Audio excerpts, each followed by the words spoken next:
Coming up tonight at 6, what some call a 500-year flood. We're digging deeper into the destructive forces of Hurricane Floyd and how the rising waters on September 16, 1999 crested at 12 feet in the city of Franklin. 10 on your side's Andy Fox and photographer Rob Rizzo were the first to report from flooded Franklin and the first to tour the flooded city by boat. We climbed aboard with then Mayor Jim Council, and we caught up with him 20 years later. I was talking with the manager of Weed First Union. He says he lost $200,000 today.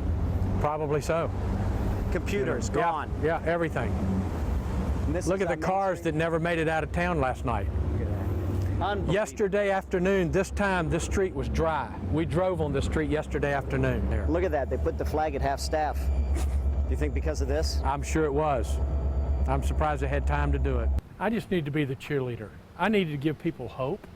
I need to give them a vision and encouragement that we could get over this and come back. Tonight, Andy Fox reports on Hurricane Floyd 20 years later and the day Franklin flooded.